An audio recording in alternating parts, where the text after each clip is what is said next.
Welcome back to Campfire Scare Stories, where chilling tales come to life around the fire in the dead of night. Tonight, we bring you a story that has puzzled and terrified people for centuries. The terrifying saga of the Beast of Gévaudan, the creature that left a blood-soaked trail through 18th century France and whose name still echoes in dark corners of history. Join me as we explore this terrifying mystery, where no one knew what it was, how to stop it, or what it truly wanted.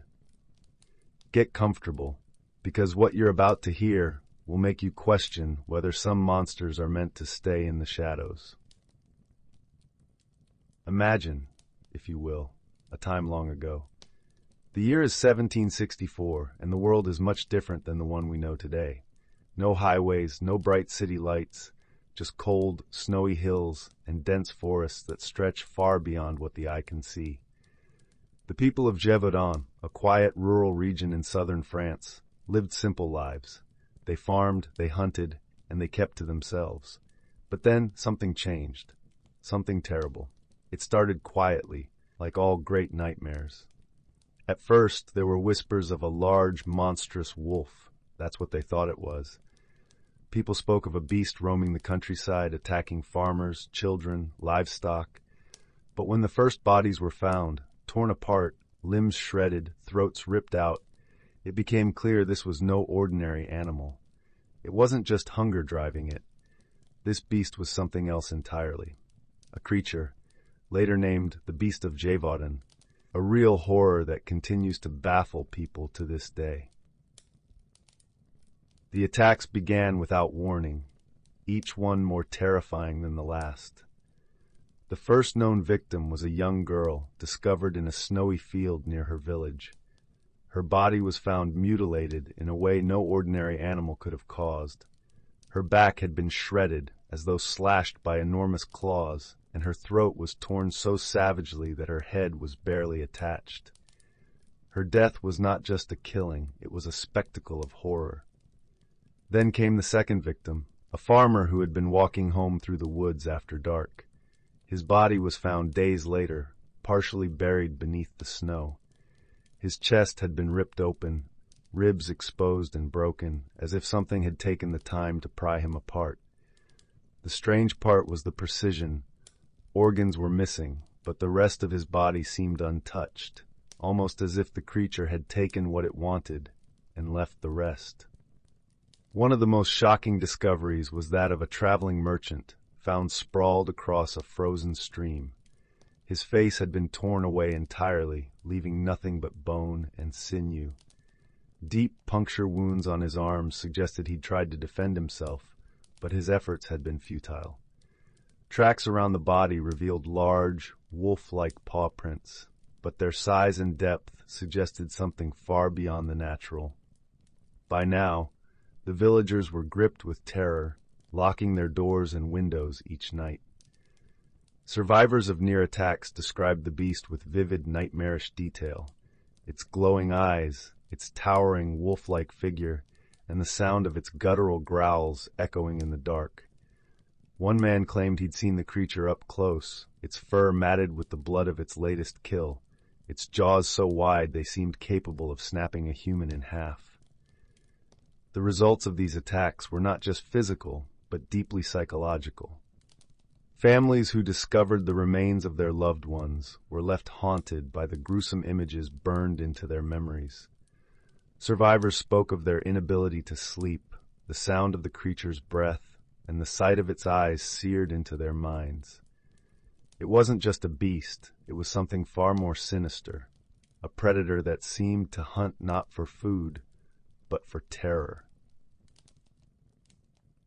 And although men from across the region gathered, armed with rifles and spears, hoping to bring an end to the terror, nothing was achieved.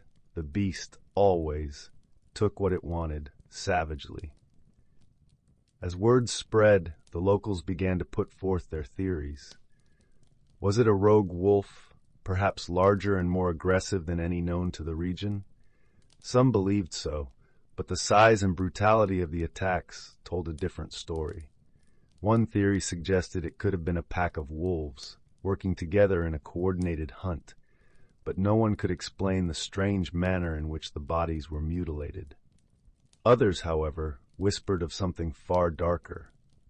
Some said it wasn't a wolf at all, but a creature out of myth, something that had been awakened by an ancient curse or long-forgotten ritual. Could it have been a werewolf?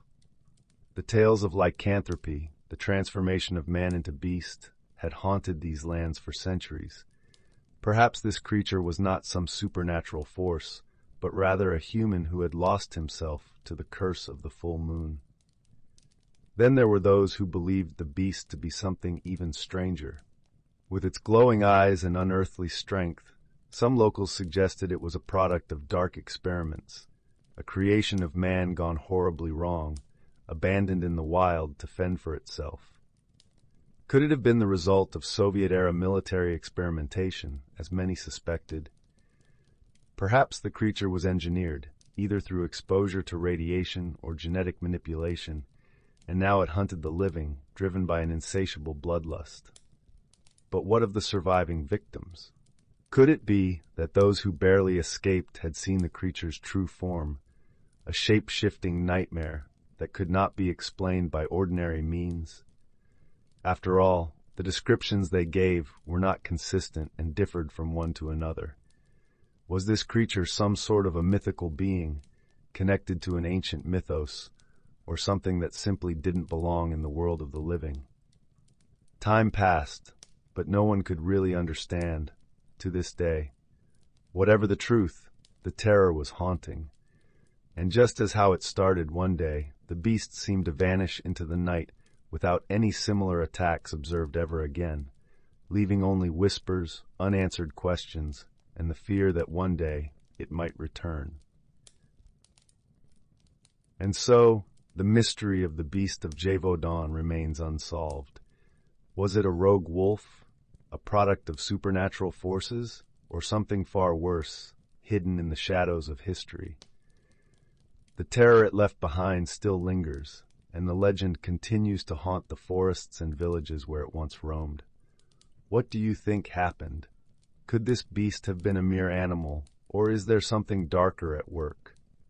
Let me know your thoughts in the comments below. And if you enjoyed this chilling tale, be sure to hit that subscribe button, like this video, and share it with your friends, because this story is far from over. Until next time, stay warm, stay safe, and remember, when the wind howls through the trees, sometimes it's not the wind you should fear.